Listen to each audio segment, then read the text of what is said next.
Hello everyone and welcome to another video. और इस video में हम लोग बात करेंगे accessibility in the web part 2।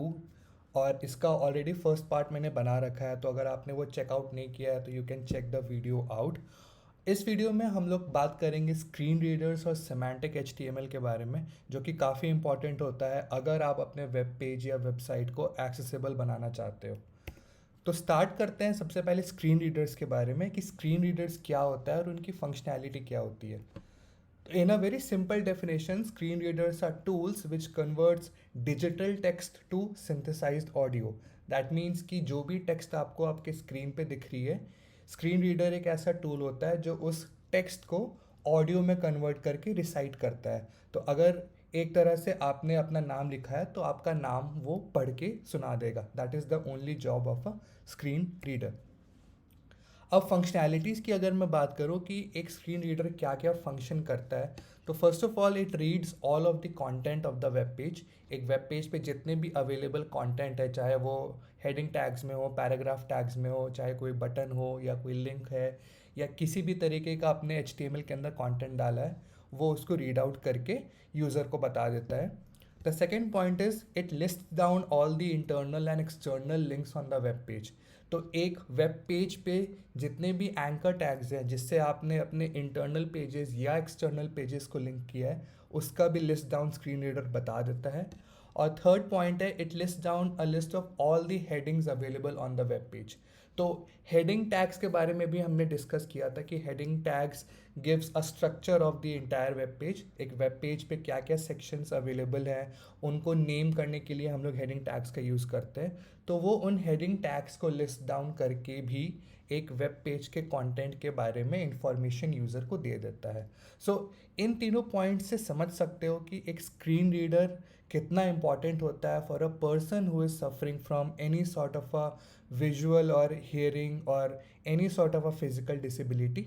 तो अब बात करते हैं कि स्क्रीन रीडर अवेलेबल कैसे होता है। तो अगर तुम विंडोज़ पे हो तो you can search online and you can download a screen reader software, जिसका डिस्क्रिप्शन में मैं एग्जांपल भी दे दूंगा। बट क्योंकि मैं एक मैक पे हूँ, तो मैक के अंदर एक इनबिल्ट स्क्रीन रीडर होता है कॉल्ड वॉइस ओवर।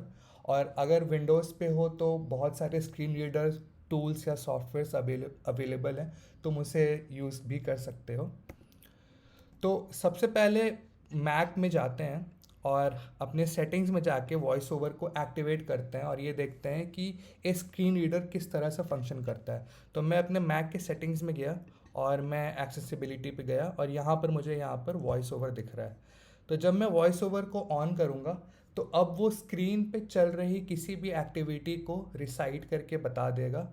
और यहाँ पर अलग अलग सेटिंग्स होती हैं कि आप डिसाइड कर सकते हो कि कितना फास्ट स्क्रीन रीडर पढ़ना चाहता है, या आपको अगर वॉइस चेंज करनी है तो वो भी सेटिंग्स आप कर सकते हो वॉइस ओवर में। ये फंक्शनैलिटीज़ हमें मैक में मिल जाती हैं। सो let's go ahead and turn voice over on. VoiceOver on system setting. Audio output volume medium. Button. You are currently on a button. To press this button, double tap anywhere on the touch bar. तो यहाँ पर देख सकते हो कि जो भी tools या जो भी कंटेंट अभी मेरे स्क्रीन पे मुझे दिख रही है, स्क्रीन रीडर उसको रिसाइट करके बता दे रहा है कि फ़िलहाल क्या एक्टिविटी हमारे स्क्रीन पे चल रही है। तो हमारे यूज़ केस के लिए मैंने एक वेब पेज बना लिया है और उस वेब पेज पे जाके हम लोग ये देखते हैं कि स्क्रीन रीडर किस तरह से हमारे वेब पेज के कंटेंट को रीड करता है। Mission system setting. Mission control. Chrome. Intro to accessibility. Space with Chrome containing window intro to accessibility. Google Chrome Mohit Mohit YouTube. Full screen space. 127.0.0.1. 5500 slash accessibility intro slash. Content selected address and search bar edit text. You are currently on a text field. Inside a toolbar item palette. To enter text in this field, type. To navigate items on this toolbar, press Control, Option, and then up arrow, down arrow, left arrow or right arrow. To exit this toolbar, press Control, Option Shift up arrow. तो यहाँ पर देख सकते हो कि जिस तरह से मैंने अपने टूल बार को फोकस में लाया, वो उस टूल बार के बारे में सारे इन्फॉर्मेशन और आगे के स्टेप्स क्या हो सकते हैं उन सब के कीबोर्ड शॉर्टकट्स भी एक यूज़र को डिसाइड कर देता है। तो इस वेब पेज पे फोकस करते हैं और ये देखते हैं कि किस तरह से स्क्रीन रीडर हमारे वेब पेज के कंटेंट को रीड करता है। Heading level 1. Welcome to this website. Heading level 2. This web page is accessible in nature. Heading level 3. You can learn more about accessibility here. Lorem ipsum. Sit amat consectator adipizising elit. Nam. Quad. List 3 items. Bullet web dev. Bullet web accessibility. Bullet responsive web design. Link. Click to go nowhere. Visited link. Click to go to Google. Click me to do nothing. Button. You are currently on a button inside web content. To click this button, press Ctrl Option Space. To exit this web area, press Ctrl Option Shift up arrow. Voiceover off. तो यहाँ पर हमने देखा कि किस तरीके से screen reader हमारे वेब पेज को लाइन बाय लाइन या जिस फ्लो में हमारे HTML टैग्स आ रहे हैं उस फ्लो में पूरे कंटेंट को रीड कर रहा था, और वो हमें ये भी बताते जा रहा था कि किस फ्लो पे कौन सा HTML टैग है। तो फॉर एग्जांपल ये हमारा H1 टैग है जिसको उसने हेडिंग लेवल 1 टैग बोला।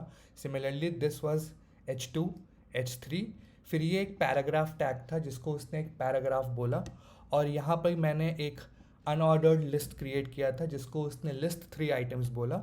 And finally we had a couple of anchor tags जिसमें उसने बोला कि ये एक लिंक है और ये इस लिंक का टेक्स्ट जो भी हमने यहाँ पर लिख रखा है click to go nowhere. Similarly this was a button.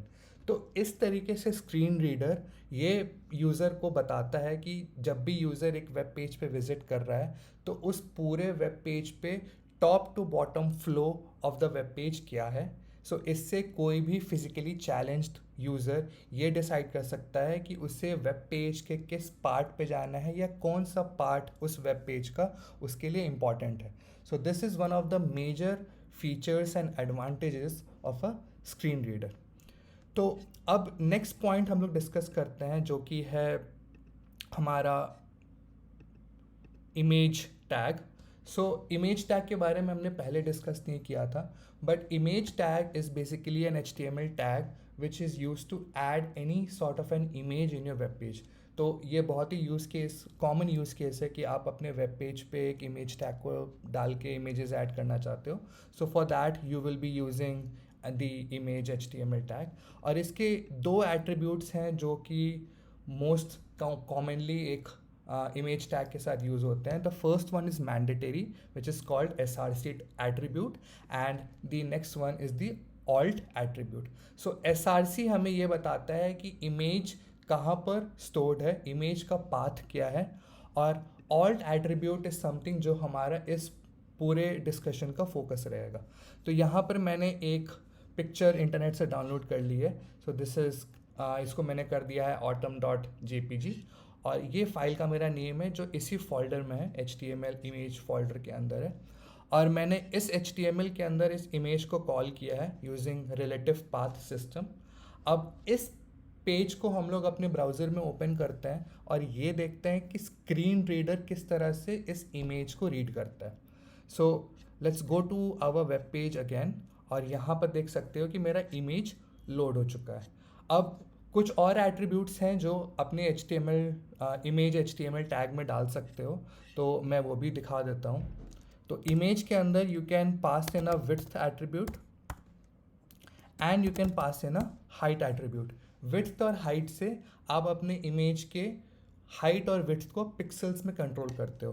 तो अगर मुझे ये इमेज छोटी करनी है तो यहाँ पर मैं एक विड्थ और हाइट स्पेसिफाई कर दूंगा। लेट्स से आई से 300 पिक्सल्स एंड 400 पिक्सल्स। तो यहाँ पर देख सकते हो कि हमारा इमेज छोटा हो गया है। इसके और भी तरीके होते हैं यूजिंग CSS, जिसके बारे में हम लोग बाद में डिस्कस करेंगे, बट अभी के लिए ये कुछ 4 एट्रीब्यूट्स होते हैं जो कि मैंडेटरी होते हैं। अब अपने स्क्रीन रीडर को एक्टिवेट करते हैं और ये देखते हैं कि वो उस इमेज को किस तरीके से रीड करता है। Voiceover on system settings system settings voice of Chrome image space with image HTML tag web content image HTML tag web content You are currently on web content. To enter the web area, press Control, Option Shift, down arrow. तो यहाँ पर देख सकते हो कि image को एक screen reader ने एक इमेज की तरह ही ट्रीट किया और उसने बोला कि ये एक वेब कंटेंट है। बट अगर तुम जेन्युइनली इस बारे में सोचो तो कोई भी यूज़र जो विजुअली चैलेंज्ड है वो इमेज के बारे में जानना चाहेगा कि क्या इमेज है या उस इमेज में क्या है जो डिस्प्ले हो रहा है। बट स्क्रीन रीडर के पास एडिक्वेट इन्फॉर्मेशन नहीं है कि वो ये बता पाए कि इमेज के अंदर क्या रेंडर हो रहा है या वो उस इमेज का कॉन्टेक्स्ट क्या है। And this is where the alt attribute System comes settings, into the picture. System settings. Voiceover off. तो यहाँ पर मैं अपने वॉइस ओवर को बंद करता हूँ, कोड में जाता हूँ और यहाँ पर मैंने जो ऑल्ट एट्रीब्यूट को एम्प्टी छोड़ रखा था, अब यहाँ पर मैं इस इमेज को डिस्क्राइब करता हूँ। तो मैं यहाँ पर लिख देता हूँ autumn picture with lot of trees. तो ये जो हमारा ऑल्ट एट्रीब्यूट के अंदर का वैल्यू होता है, this is something which is use to define an image. एक इमेज क्या डिस्प्ले करना चाह रहा है उसके बारे में इंफॉर्मेशन तुम अपने ऑल्ट एट्रीब्यूट के अंदर पास करते हो और ये same value screen reader read करके बताता है यूज़र को कि एग्जैक्टली क्या है उस इमेज में। अब इसको सेव करते हैं, वापस से अपने वॉइस ओवर को ऑन करते हैं और फिर से उस वेब पेज पे जाके इमेज को स्क्रीन रीड के थ्रू पास करते हैं। Voiceover on mission control space with pro 127 autumn picture with a lot of trees image. You are currently on an image inside web content. To begin interacting with the voiceover off. तो यहाँ पर देख सकते हो कि अब screen reader ने सिर्फ एक नॉर्मल इमेज ही नहीं बोला बल्कि उसने ऑल्ट एट्रीब्यूट को रीड किया और उसने ऑल्ट एट्रीब्यूट के सेंटेंस को यूज़र को रिसाइट करके सुनाया। So this is the advantage of using an alt attribute and it is always advisable. हमेशा यही बोला जाता है कि जब भी आप कोई इमेज ऐड कर रहे हो अपने वेब पेज पे, आप उसका एक ऑल्ट एट्रीब्यूट ज़रूर से डिफाइन करो, क्योंकि इससे स्क्रीन रीडर को आसानी होती है किसी भी यूज़र को एक इमेज के बारे में इंफॉर्मेशन बताने में। अब HTML फॉर्म्स के बारे में एक डिस्कशन कर लेते हैं और ये देखते हैं कि किस तरीके से आप अपने फॉर्म्स को स्क्रीन रीडर फ्रेंडली बना सकते हैं। तो यहाँ पर मैंने एक बेसिक HTML फॉर्म क्रिएट कर दिया है। यहाँ पर एक लेबल मैंने डाल दिया है फॉर दी इनपुट और यहाँ पर ये फर्स्ट नेम का लेबल है, फर्स्ट नेम का इनपुट, और यहाँ पर ये लास्ट नेम का लेबल और इनपुट है। फिर I have inserted a radio button. तो अगर आप रेडियो बटन नहीं जानते हो तो रेडियो बटन यहाँ पर कोई भी एक ऑप्शन सेलेक्ट करने के लिए होता है। और finally there is a submit button. तो अब यहाँ पर अपने स्क्रीन रीडर को ऑन करते हैं और ये देखते हैं कि जब हम लोग फॉर्म पे फोकस करते हैं या किसी भी फॉर्म एलिमेंट पे फोकस करते हैं तो किस तरीके से स्क्रीन रीडर उसको रीड करता है and what are the steps that we can take so that screen reader के थ्रू हम लोग यूज़र को ये बता सकें कि वो पूरे फॉर्म में क्या फिल कर रहा है या what is the context of the form. Voiceover on system setting 127. First name, edit text, blank. Last name, edit text, male. Radio button, 1 of 2. Female. Radio button, 2 of 2. Submit form, button. You are currently on a female. Last name, edit text, blank. Last name, edit text, blank. You are currently on a text field. Inside web, voiceover off. तो यहाँ पे तुमने notice किया होगा कि first name और last name जो हमारा इनपुट फील्ड है, इन दोनों में स्क्रीन रीडर्स अलग अलग तरीके से रिसाइड कर रहा है। So for the first name वो उसको एडिट टेक्स्ट ब्लैंक की तरह बोल रहा है और लास्ट नेम में वो लास्ट नेम फील्ड को लास्ट नेम के साथ रीड कर रहा था। सो दिस इज़ द डिफरेंस कि अगर कोई भी यूज़र जो विजुअली चैलेंज्ड है और वो एक फॉर्म को फिल कर रहा है, so that user can not have any idea कि इस पर्टिकुलर फील्ड में कौन सा इन्फॉर्मेशन फीड करना है। और अगर स्क्रीन रीडर यूज़र को ये नहीं बताएगा कि इस इनपुट फील्ड में उसे फर्स्ट नेम भरना है या लास्ट नेम भरना है या ईमेल डालना है या पासवर्ड डालना है, उससे यूज़र्स को कन्फ्यूजन पैदा हो सकती है। सो इस इनपुट फील्ड में आई कुड सी कि लास्ट नेम से ही रिलेटेड मुझे इन्फॉर्मेशन डालना है क्योंकि स्क्रीन रीडर ने इसे लास्ट नेम का इनपुट फील्ड बताया। बट इस इनपुट फील्ड को स्क्रीन रीडर ने एक एडिट टेक्स्ट ब्लैंक की तरह बोला, that meant it had no context of what information should be put in this input field. And this is where हमारा जो हमने फॉर्म क्रिएट किया है इसका कॉन्टेक्स्ट यहाँ पर बनता है। तो यहाँ पर देख सकते हो कि मैंने यहाँ पर लेबल में फॉर एट्रीब्यूट डाल रखा है और इस फॉर के अंदर मैंने आईडी पास की है for this input field. So in a way this label is getting connected with this input field. Similarly यहाँ पर मैंने लेबल डाला है, बट द डिफरेंस इज कि यहाँ पर मैंने फॉर एट्रीब्यूट नहीं स्पेसिफाई किया है। सो ये लेबल और ये इनपुट फील्ड कनेक्टेड नहीं है और स्क्रीन रीडर को ये नहीं पता कि ये जो लेबल है ये इस इनपुट फील्ड का ही है। सो टू फिक्स दिस, यहाँ पर हम लोग लेबल के अंदर इसका फॉर एट्रीब्यूट पास करेंगे and we will pass in the ID of the input field. Now these two labels are connected with each other. और इस पर्टिकुलर प्रोसेस को करने वक्त एक और चीज़ जो एक तरह से यूज़र फ्रेंडली बना देती है हमारे पूरे फॉर्म को, वो ये है कि अब यूज़र को इस इनपुट फील्ड के अंदर क्लिक करने की ज़रूरत नहीं फोकस करने के लिए, वो सिंपली लेबल को भी फोकस कर सकता है और इससे मेरा इनपुट फील्ड फोकस में चला जाएगा। So this creates a much more user friendly experience. User को एक अच्छा एक्सपीरियंस मिलता है, क्योंकि अगर यूज़र एक बहुत छोटे डिवाइस में तुम्हारे वेब पेज या तुम्हारे फॉर्म को ओपन कर रहा है, सो इट्स पॉसिबल कि उसे इस इनपुट फील्ड पे प्रेस करने में प्रॉब्लम हो, बट वो लेबल को डेफिनेटली प्रेस करके इनपुट फील्ड को फोकस कर सकता है। So this is the advantage of connecting your label with your input field. The same thing goes for radio button. अब यहाँ पर अगर मैं इस रेडियो बटन को मैं इस रेडियो बटन को यहाँ पर देख सकते हो कि मैंने इस इनपुट फील्ड को इस रेडियो बटन इस लेबल के साथ मैप नहीं किया है। तो यहाँ पर मैं इसको स्पैन हटा के लेबल कर देता हूँ।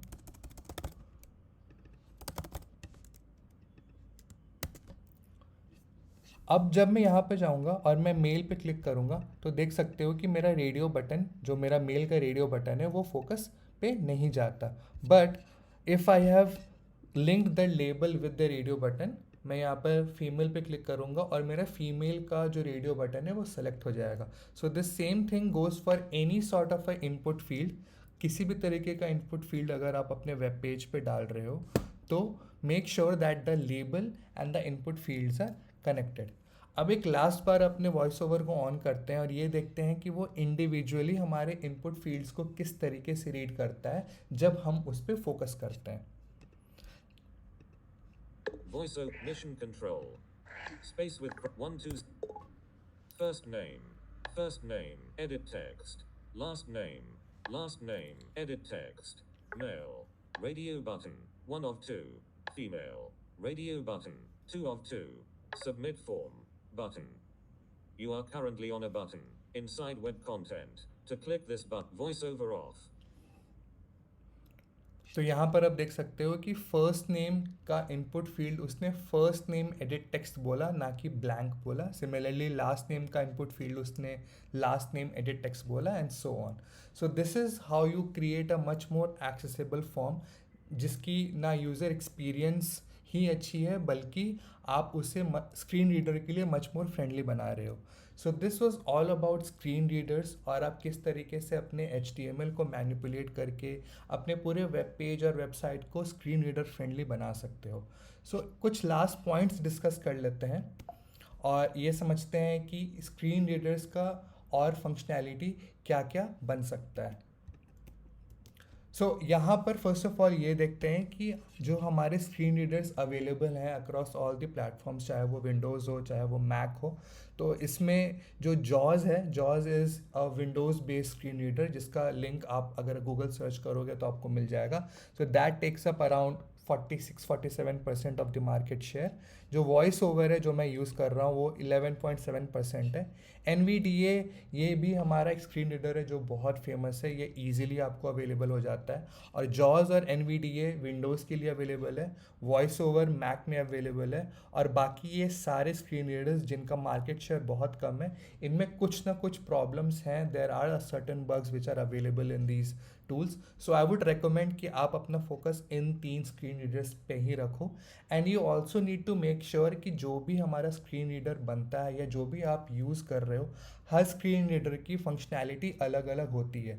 So you can definitely try downloading all of these screen readers अपने चॉइस से, और आप हर स्क्रीन रीडर को यूज़ करके देखो कि आपके पर्टिकुलर यूज़ केस में कौन सा स्क्रीन रीडर काम आ रहा है। क्योंकि हर स्क्रीन रीडर की फंक्शनैलिटी अलग अलग है, तो वो हर पेज को अलग तरीके से ट्रीट करेगा। कुछ स्क्रीन रीडर्स में कुछ HTML टैग्स कॉम्पैटिबल नहीं होते, और कुछ स्क्रीन रीडर्स में कुछ HTML टैग्स कम्प्लीटली स्किप हो जाते हैं। So you need to make sure कि ये डिफरेंसेस आपको पता हो। तो अब फाइनली कुछ टिप्स के बारे में बात कर लेते हैं जिससे आप अपने वेब पेज को स्क्रीन रीडर फ्रेंडली बना सकते हो। तो फर्स्ट पॉइंट बीइंग कि always always use semantic HTML, और मैंने सिमेंटिक HTML का भी वीडियो बनाया है, you can check that video out in the channel, और उसका लिंक भी ऊपर आपको टॉप राइट पे दिख रहा होगा। So always try using a semantic HTML whenever you are creating a web page, so that the screen reader and the browser are able to understand the content easily. एक screen reader और browser के लिए आपके web page के content को समझना बहुत ज़रूरी है अगर आप अपने वेब पेज को SEO फ्रेंडली बनाना चाहते हो। So for that always try to use semantic HTML over non semantic HTML।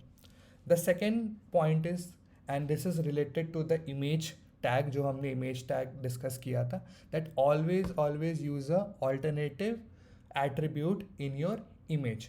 सो ये ऑल्टरनेटिव एट्रीब्यूट अगर आप एक नॉर्मल इमेज भी डाल रहे हो, so always specify an alternate attribute to your image. The third point is again related to attribute, that alternate attributes are a good place to add keywords for SEO, but it can hamper your accessibility.